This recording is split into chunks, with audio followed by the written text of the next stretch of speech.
मुंबई पुणे एक्सप्रेसवेवर आज दुपारी एका शिवशाही बसनं समोरील चालणाऱ्या केमिकलच्या टँकरला जोरदार धडक दिली आहे. त्यामुळे भीषण अपघात घडलाय आणि या अपघातामध्ये चालक बसमध्ये अडकल्यानं जखमी झालाय, तर अन्य 2 प्रवासी जखमी झाले. मुंबई पुणे एक्सप्रेसवेवरनं शिवशाही बस मुंबईहून पुण्याकडे प्रवासी घेऊन जात असताना ती खालापूर टोल नाक्याजवळ आली आणि आता बसच्या चालकाचे बसवरचे नियंत्रण सुटल्यानं समोरील केमिकल घेऊन जाणाऱ्या ट्रकला पाठीमागनं जोरदार धडक बसली आणि अपघातामध्ये टँकरमध्ये HCl नावाचं ॲसिड आहे आणि टँकरचा व्हॉल्व्ह लिकेज झाला, त्यामुळे केमिकल लिकेज झालेलं होतं. या घटनेची माहिती मिळताच तात्काळ IRB पेट्रोलिंग, देवदूत यंत्रणा,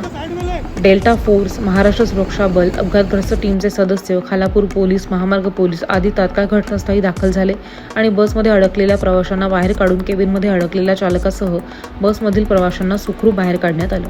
आणि नंतर केमिकल एक्सपर्ट धनंजय गिध यांना तात्काळ बोलवून टँकरमधील केमिकल गळतीवर नियंत्रण आणल्यानं मोठी दुर्घटना टळली आहे.